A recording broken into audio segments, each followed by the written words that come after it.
문재인 후보가 나올 때마다 문제가 됐었는데 사실 이 문제에 대해서는 이미 감사를 받고 다 끝난 거 아닙니까? 네, 맞습니다. 감사 결과 특혜 채용이 아니다라고 밝혀졌으며 더 이상 대응할 가치가 없다는 것이 문재인 후보 측의 입장입니다. 그런데 왜 자꾸 회자가 되는 거죠? 제가 듣기로는 5급 공무원이라고 하던데 이거 팩트 맞습니까? 팩트가 아닙니다. 아닙니까? 네, 문준용 씨가 입사한 한국고용정보원은 노동부 산하의 공공기관, 즉 독립법인을 말합니다. 문준용 씨가 공무원이 되려면 국가기관에 시험을 봐서 채용이 돼야 합니다. 하지만 문준용 씨가 입사한 한국고용정보원은 국가기관이 아닌 공공기관입니다. 즉 독립법인 기업이라고 보면 됩니다. 말이 좀 어려운 것 같아요. 우리는 공공기관에 다니면 다 공무원인 줄 알고 있는데 그게 아니라는 거잖아요. 공공기관과 국가기관의 차이점은 뭡니까? 네, 국가기관은 말 그대로 나라에서 운영하는 기관을 말합니다. 쉽게 얘기하면 시청, 구청, 도청 등 나라의 일을 하는 곳입니다. 네. 공공기관은 즉 저희가 공기업이라고도 하죠. 공기업은 나라에서 하는 일 중에 실무를 처리한다고 보면 됩니다. 그렇다면 공무원과 공기업 일반직의 차이는 뭐죠? 일단 채용 방식이 다릅니다. 공무원은 공개 경쟁 채용 시험을 통해 선발하고 대부분의 공기업의 경우는 일반 기업과 같이 채용 공고를 낸 뒤에 서류 전형, 필기 시험, 면접 등을 통해 채용을 합니다. 다만 하는 일들이 모두 나라와 공공을 위해 하기 때문에 사람들이 공기업 직원과 공무원을 같다고 보시는데 전혀 다르다고 보면 됩니다. 다른 거군요. 지금 상식이 통하는 님이 최일구님께 화살촉 20개. 예, 감사합니다. 네.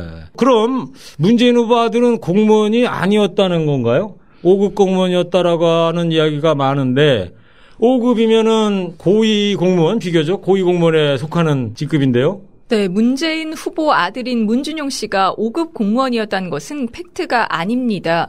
그가 다녔던 한국고용정보원은 공기업이기 때문에 문준용 씨는 한구원 일반직 5급이었습니다.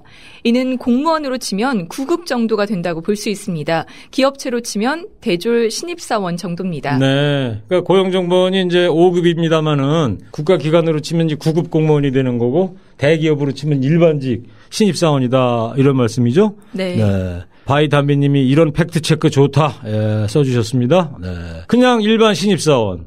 그럼 문준용 씨가 5급 공무원이었고 엄청난 연봉을 받았다고 하는데 이거 팩트 맞습니까? 네, 팩트가 아닙니다. 아닙니까? 네, 2006년 당시 한구원 일반직 5급의 기본급은 월 150만 원입니다. 네. 여기에 기본급과 상여급이 포함된 평균 연봉은 약 2,500만 원이었습니다. 2006년 당시 기본급과 상여금이 포함된 대기업 대졸 신입 평균 연봉이 약 3천만 원이라고 보시면 됩니다.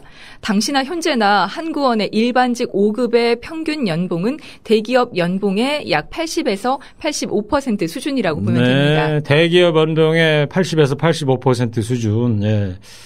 효님께서 화살적 30개 쏴주셨어요. 네. 자, 한 달에 150이다.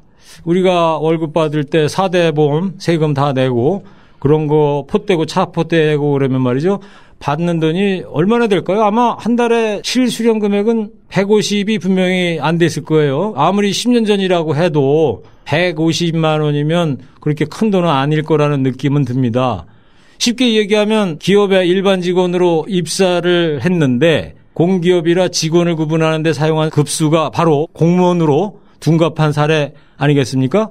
다들 문준용 씨가 5급 공무원인 줄 알지만 일반직 공무원이 아닌 5급 일반직 신입사원입니다. 한글은 똑바로 읽어야 합니다. 마음대로 읽지 마시고 거기에 문준용 씨가 능력도 안 되는데 채용에 합격했다는 이야기가 돈다면서요. 네, 그렇습니다. 일부 언론에서는 한구원에서 공모전 입상 외에는 특별한 경력도 없고 자격 조건도 갖추지 못한 대학 졸업반 문준용 씨를 합격시켰다라고 얘기하고 있습니다. 그러니까 실력도 없는데 합격이 됐다 이런 말인데 이거 팩트 맞습니까? 팩트가 아닙니다. 네.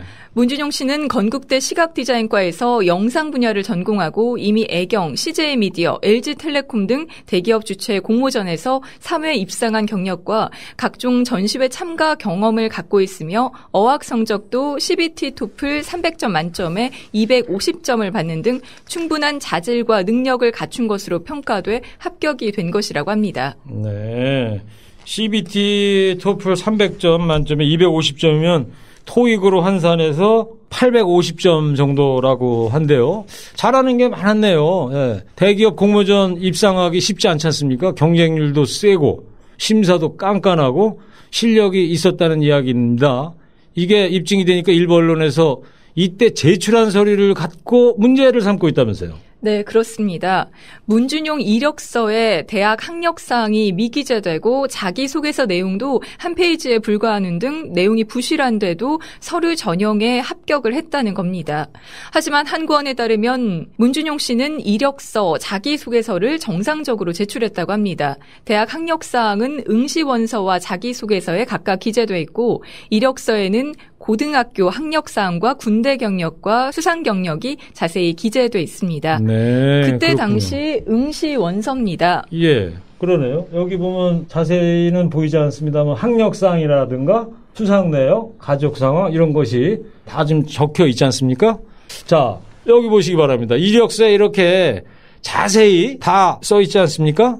응시 원서와 자기소개서가 나오고 있습니다. 네. 이력서에 있는 이 사진을 여기 갖고도 이렇게 말이 많아요. 자기소개서 다 있고. 그래서 이 귀걸이를 사진을 여기 보이시죠? 귀걸이한 사진이 또 지금 문제가 있는데 귀걸이를 한 사진을 부착했다. 이걸로 응시원서를 냈다. 네. 이게 결격 사유가 되는 겁니까? 네, 아닙니다. 일반적인 경우는 아니지만 그것이 특별한 결격 사유가 되지 않습니다. 귀걸이를 한 사진을 응시 서류에 부착하고 면접에 귀걸이를 하고 왔다고 불합격시키는 것이 오히려 문제가 될 수 있다는 겁니다. 의혹 자체가 설득력이 없습니다. 그렇군요. 자, 이제 할 게 없으니까 귀걸이까지 문제 삼고 넘어가는데 귀걸이를 하면 안 된다는 뭐 조항이나 귀걸이를 하면 안 되는 이유 없지 않습니까? 아마 나중에는 옷을 어떻게 입었고 디자인이 별로니 얼굴이 못생겼니 안 된다 뭐 별별 걸로 다 꼬투리를 잡겠어요. 상식적으로 생각을 해보자고요. 그럼 쟤나 저나 저 장국영 씨가 입고 있는 이 옷 때문에 의상을 입은 것까지 문제 삼고 이것도 헤어스타일까지 문제 삼고 이것까지 문제 삼을 거예요? 그래서 제가 이걸 하나 사왔어요, 오늘. 그래서 저 눈썹이 좀 약해가지고, 트집 잡을 것 같아가지고. 이렇게 그림 되는 거예요, 이거? 장국영 씨, 이거 좀 봐봐. 이거 가지고 트집 잡을 겁니까, 지금? 눈썹 했다고 폭격기 기장에서 물러나라 할 수 있습니까, 지금? 할 수 있어요, 없어요? 기장님 잘 어울리십니다. 그래요. 예. 그 외에도 필수 서류를 기한 내에 내지 못해서 서류 전형에서 탈락했어야 했다는 이야기가 있는데 이건 뭡니까 또? 네, 문준용 씨가 제출한 졸업 예정 증명서에는 발급일이 2006년 12월 11일로 돼 있습니다. 이는 문준용 씨가 필수 서류인 졸업 예정 증명서를 제출 기한인 2006년 12월 6일을 넘겨 제출했다는 겁니다. 네. 기한 안에 필수 서류를 제출하지 못한 응시자는 서류 전형에서 자동 탈락시켰어야 하는 것 아니냐는 의혹입니다. 문준용 씨가 제때 필수 서류를 제출하지 않은 것이 팩트입니까? 네, 팩트가 아닙니다. 아닙니까? 네, 지금 보시는 것이 당시 채용 공고입니다. 네, 채용 공고에 필수 제출 서류가 기재돼 있지 않습니다. 예. 한권에 따르면 구비 서류 안내 과정에서 졸업 예정 증명서를 따로 제출하라고 전달했고 그에 따라 기한 이후에 제출을 한 것입니다. 필수 제출 서류에 대한 안내가 제대로 이루어지지 않은 것이기 때문에 문준용 씨가 자동 탈락될 사유가 아니라는 것이 팩트입니다. 네, 그렇군요. 여기 보시기 바랍니다. 시청자 여러분들. 여기 7번에 응시자 제출 서류 써 있잖아요. 지금 장국영 씨가 말씀하신 네. 대로 이런 거 다 있어요. 응시원서, 소정양식, 자기소개서, 학력증명서, 연구실적물, 연구실적 목록, 연구계획서, 무대 관련 제출 서류. 이런 거는 다 내라고 제출 서류에 7번에 이렇게 묶어서 해놨는데 지금 문제가 되고 있다는 게 졸업 예정 증명서 아니겠어요? 이 제출 서류에는 분명히 졸업 예정 증명서를 제출하라라는 규정이 들어가 있지를 않아요. 예. 그렇지 않습니까, 여러분들? 자, 보신 것처럼 제출서에는 졸업 예정 서류가 없는데 이 처음부터 팩트가 아닌 걸 갖고 자꾸 의혹을 만들어내고 퍼뜨리고 잘못했다고 하면 되는 겁니까? 안 되는 겁니까? 우리 상식적으로 생각을 해보자고요. 상식이 통하는 나라가 돼야 되지 않겠습니까? 이거 말고도 문준용 씨가 근무 중에 휴직을 한 것 때문에 논란이 되고 있는데 팩트장 어떤 내용입니까? 네, 문준용 씨는 14개월을 근무한 뒤 어학연수를 이유로 휴직을 했는데요. 유학 중 미국에서 웹 어플리케이션 업체에서 유급 인턴으로 근무했고 이는 네. 한국원의 인사 규정을 위반한 것으로 징계감이라는 주장입니다. 네. 자, 팩트장. 이 황제 유학 또 유급 인턴 이런 얘기 나오는데 이거 팩트 맞습니까? 네, 팩트가 아닙니다. 문준용 씨가 휴직계를 내고 어학연수를 간 것은 팩트가 맞습니다. 그 기간 중 미국의 웹 어플리케이션 업체에서 인턴 생활을 했습니다. 무급 인턴이었기 때문에 인사 규정에 위배되지 않으며 절차상의 문제도 없다는 겁니다. 돈 안 받고 실력 쌓겠다고 무급 인턴을 한 건데 미국 가서 이게 언론에서는 이제 유급으로 뒤바뀌게 되고요. 한국말은 아 다르고 어 다르다 하지 않습니까? 인턴 했으니까 돈 받았을 거다 너. 그러니까 또 인사규정 위반이다라고 하는 건데 팩트체크를 제대로 하시란 말입니다. 이에 관련된 의혹이 또 있죠. 네, 문준용 씨가 어학연수를 이유로 2년간이나 휴직을 했으나 바로 복직하지 않고 퇴직하면서 37개월의 퇴직금을 수령했다는 겁니다. 네, 37개월의 퇴직금을 수령했다. 자, 퇴직금 수령한 것이 문제가 됩니까? 잘못 수령한 건가요? 네, 일반적으로 퇴직금을 수령한 것은 맞습니다. 그런데 휴직 기간까지 포함돼 나갔다는 건데요. 휴직 기간의 연장은 인사위원회의 절차를 거쳐 규정에 따라 이루어졌습니다. 또한 문준용 씨는 복직 의사가 있었으나 국회나 정치권에서 계속 논란이 되는 것을 우려해 부득불 퇴직을 하게 됐다고 합니다. 노동부 산하기관은 모두 퇴직금 정산 시 휴직 기간을 포함시키며 이는 합법적이라는 판례도 존재합니다. 즉 문준용 씨에게만 적용된 판례가 아니라는 겁니다. 규정이나 절차에 따라 처리가 된 것입니다. 자, 우리가 남잘 되면 배 아프고 못 되면 좋아하고 그런 정서가 있지 않습니까? 14개월 일했는데 휴직 기간까지 포함해서 받았기 때문에 논란이 된 것 같은데 공공기관이나 기업들에서는 휴직 기간도 재직 기간으로 보지 않습니까? 해당 기관 업체의 규정 절차를 따르는 겁니다. 저희가 일을 할 때도 그 기업의 규정과 절차를 따르는 것과 같은 거죠. 당연한 일을 당연하지 않고 사관경을 끼고 보는 것은 아마도 문재인 후보의 아들이기 때문에 그런 거 아니겠습니까? 이 문제에 대해서 국가에서 노동부 감사 결과가 나오지 않았습니까?